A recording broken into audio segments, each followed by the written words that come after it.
बिस्मिल्लाहिर्रहमानिर्रहीम। अस्सलाम वालेकुम काश्तकार भाई, गंदम की फसल दूसरा पानी लगाने के बाद जब आपकी 55 से 60 दिन की हो जाती है तो उसके बाद आपको चाहिए कि आप खादों का इस्तेमाल ना करें।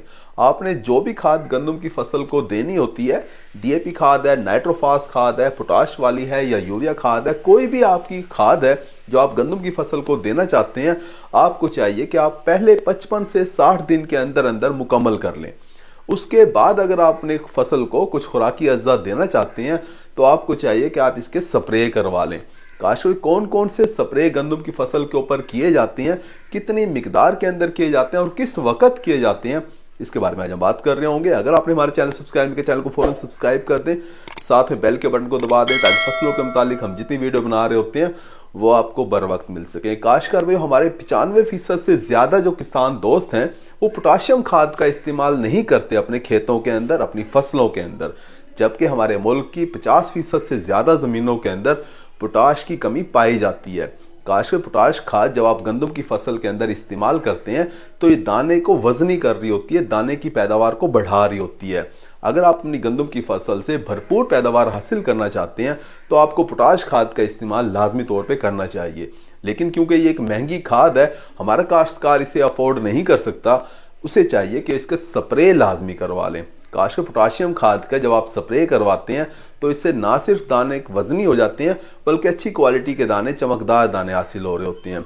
काश पोटाशियम सल्फेट भी आप इस्तेमाल कर सकते हैं स्प्रे के लिए, और पोटाशियम नाइट्रेट खाद भी इस्तेमाल कर सकते हैं। कोई भी खाद इस्तेमाल करें, 2 किलोग्राम फी एकड़ के हिसाब से 100 लीटर पानी के अंदर हल करके पोटाश का स्प्रे आप अपनी फसल के ऊपर करवा सकते हैं। काशो इसके साथ साथ आपने बोरान लाजमी तौर पे मिक्स करना है, क्योंकि बोरान खाद का फायदा यह है कि जब सिट्टा निकलेगा, सिट्टा निकलने के बाद जब पोलिनेशन का अमल होगा यानी दाने बनने का अमल हो रहा होगा, तो बोरान खाद उस पोलिनेशन के अमल के अंदर मदद करती है। यानी बोरान खाद जो है वो सिट्टे के अंदर दानों की तादाद को बढ़ा देती है। काश के बोरान खाद का इस्तेमाल आपको लाजमी तौर पे करना चाहिए। अगर आप इस वक्त तक भी बोरान खाद इस्तेमाल नहीं कर सके तो आपको स्प्रे करवा लेना चाहिए। पोटाश के साथ ही मिक्स करके आप बोरान का भी स्प्रे करवा लें। 100 ग्राम बोरिक एसिड 100 लीटर पानी के अंदर हल करके 1 एकड़ के ऊपर स्प्रे करवाया जाता है। काश का भाई, ये पोटाश और बोरान का स्प्रे ये तो लाजमी है, ये तो आपको लाजमी तौर पे अपनी गंदम की फसल के ऊपर करने चाहिए। 2 से 3 स्प्रे अगर आप करोगे तो बहुत अच्छे रिजल्ट आपको मिल रहे होंगे। हर साल हम अपनी गंदम की फसल के ऊपर ये स्प्रे करवा रहे होते हैं और बहुत अच्छे रिजल्ट भी इससे ले रहे होते हैं। काश इसके अलावा अगर आपकी गंदम की फसल कमजोर है, पिलाहट के अंदर है, तो आप इसके साथ यूरिया खाद भी इस्तेमाल कर सकते हैं। यूरिया खाद का भी आप स्प्रे कर सकते हैं, इन दोनों के साथ आप मिक्स कर सकते हैं।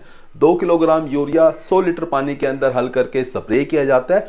पोटाश और बोरान के साथ आप यूरिया खाद भी मिक्स करके स्प्रे कर सकते हैं। काश इसके अलावा अगर आपकी गंदम की फसल किसी भी किस्म के दबाव के अंदर है, जड़ी बूटी मार जहर का दबाव है या कलराठी जमीन होने की वजह से नमकियात का दबाव है, तो इसके साथ आप अमाइनो एसिड भी मिक्स कर सकते हैं। फिर आप यूरिया खाद इस्तेमाल ना करें, अमाइनो एसिड मिक्स कर लें। यानी पोटाश और बोरान के साथ आप अमाइनो एसिड भी मिक्स करके स्प्रे करवा सकते हैं अपनी गंदम की फसल के ऊपर और कमजोर गंदम को बेहतर बना सकते हैं।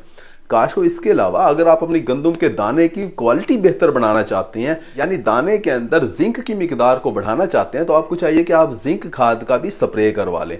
काश गंदम की फसल हम खाने के लिए लगा रहे होते हैं, 3 वक्त हम गंदम खा रहे होते हैं। अगर आप अपनी गंदम की फसल के ऊपर जिंक का स्प्रे करवाते हैं तो दाने के अंदर जिंक की मिकदार बढ़ जाती है। उसके बाद जब हम वो गंदम खाते हैं तो हमारे जिस्म के अंदर भी जिंक की जो कमी होती है वो पूरी हो रही होती है।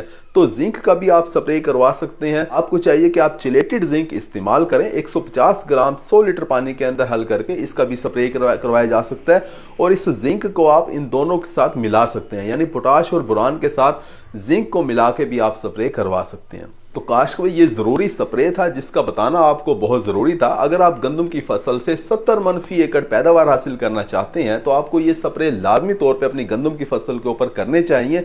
इसका तरीका इस्तेमाल कुछ इस तरह से होता है, 2-3 खुराकी अज्जा, जितने भी खुराकी अज्जा का आप स्प्रे करवा रहे हैं, आपने अलग अलग घोल तैयार करने हैं, यानी अलग अलग बर्तनों के अंदर महलूल तैयार करें।